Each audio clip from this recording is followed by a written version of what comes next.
Hey, how you doing? I'm Greg Alba. And I'm Jerry. I'm John. That's who I am. We're doing the opening. Alright, do it again. We're doing the opening. Do it again. Hey guys, I'm Greg Alba. And I'm John. Yeah, it's good.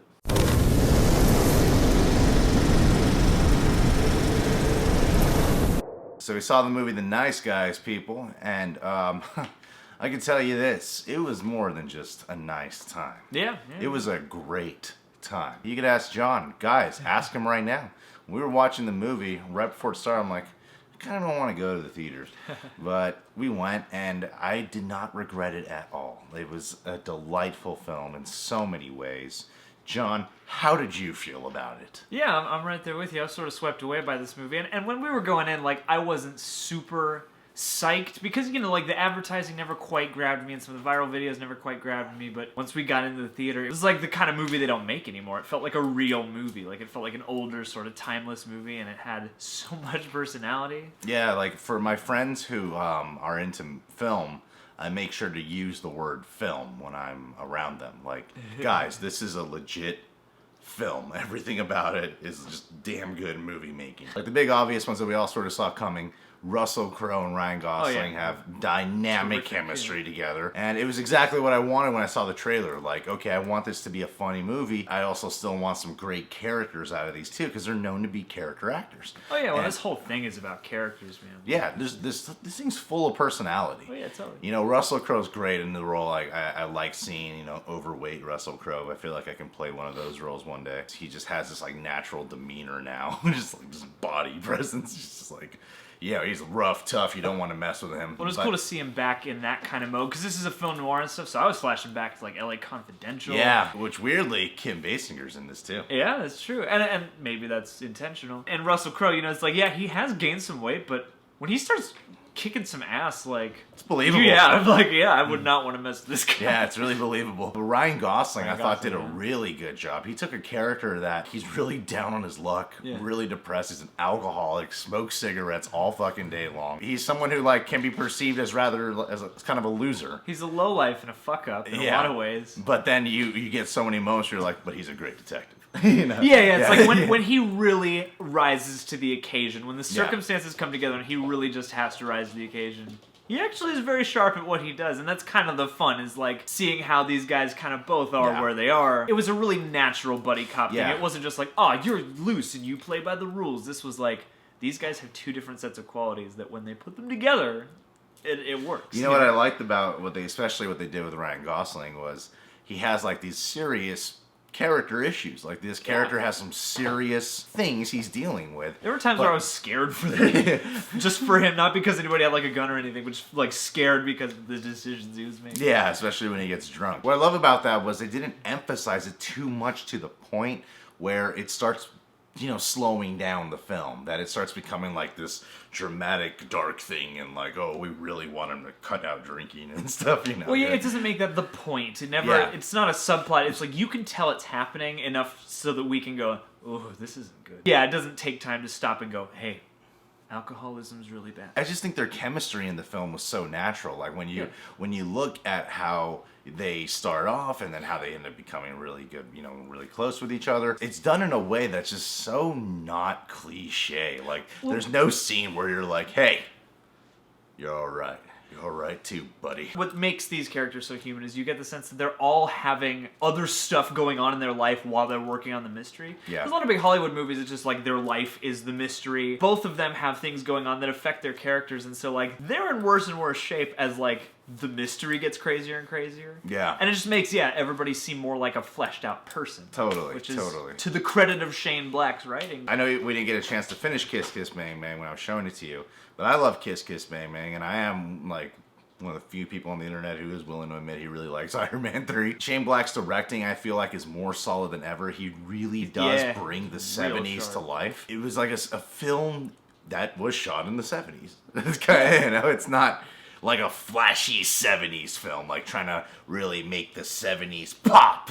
It's just there. That's the time, Well, yeah, and some of the stuff they borrowed from the way they would shoot or edit things. Yeah. Different kinds of shots and different ways to approach editing. And then there were certain moments that would come in that would just like really interesting angles every now and again, or he would slip you into like a more slapstick or a surreal sequence. He's really painting with the direction here. And I just think the script is brilliant. There's witty dialogue for sure. It's clever. The plot twists and turns.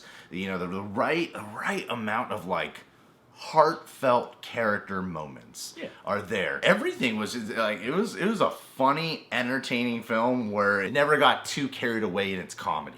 It kept everything just at the right level. And sometimes it flirts with the line, but it always lands just inside of it. Like the bathroom scene that's all over the trailer, like, it's almost too big, but it's not quite, it's just right. Shane Black, man, he's the best at buddy cop. It seems like, he is the best at doing that. Well, this whole world in this movie is populated with like a lot of great supporting characters too, and like everyone is specific, and the actors they got to play them in, from the recognizable people like Keith David. There's so many just great character actors in all the other supporting roles and stuff like that. Angourie Rice. She plays Holly, Ryan Gosling's daughter, and I said this in my trailer review, and no one else has pointed this out in their trailer review. This guy knows his trailers. I was saying, like, I'm really looking forward to seeing the dynamics that play between Ryan Gosling and the person playing his daughter. Yeah. I feel like that's going to play an integral part to the movie that could actually work.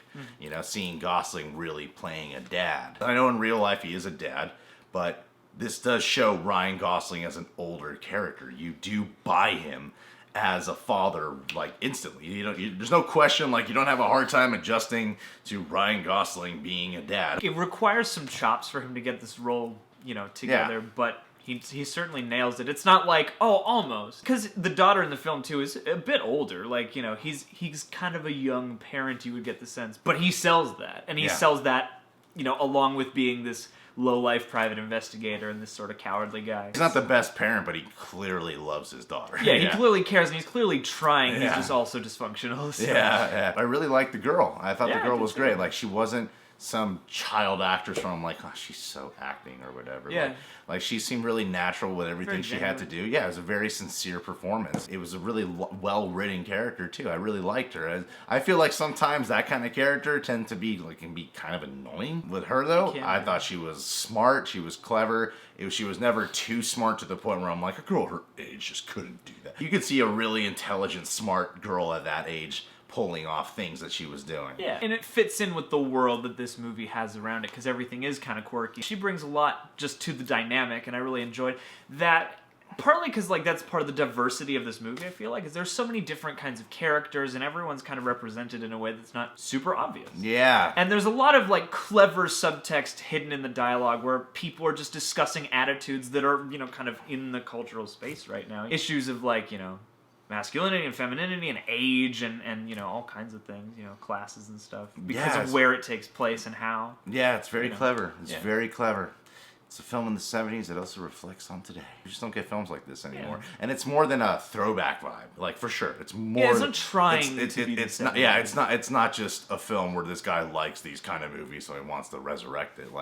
He's telling his own story. I know it's based on a book, but he is. You could tell that Shane Black made this his own. Well, it feels like a film noir novel or a noir novel because it is recreating an older time. I thought it was cool. Just the little flourishes, like a lot of the establishing shots looked like stock footage. Yeah. Shot in an older, different way. So it wasn't like, look how we recreated everything. Yeah. It was just sort of like they slip things in. Part of the great subtlety of the direction here is sometimes it's really big, but other times they'll just slip stuff in where you're like, neat. And also the balance of tones too, because it's cool, sometimes it's gritty, sometimes it's funny because it's awkward, sometimes it's slapstick, sometimes it's surreal or fantastical. He brings a lot of stuff in here, and it's all really cool. It all makes for a really nice whole. That Shane Black cock will fill. So, I had to say it. I'm sure you did. Come on, you said it makes for a really nice hole. And his last name is Black. No. Naturally, you're going to follow up his name. If you found out Black was his middle name, you're going to go cock. It's not, no. Mm-hmm. That's the way it works. It's the way the mind works. Shane Blackcock. Filling holes. All right, guys. Well, let's. We're gonna wrap this up. Rating time. I give this 5 Gosling testicles. Okay. And I give it a million Russell Crowes. a murder of Russell Crowe's. Yep, that's our new rating system. Listen, guys, if you're new to the channel, do me a favor. And break my nose. Arctic Monkeys. Subscribe today. If you're worth your time. Yeah. John has a show here, or playlist. Reasons Jarrett. Social media manager at bloomhouse.com. You trying to pass something right now? Mm-mm. No. And I want to give a shout out to Ryan Gosling. Ryan,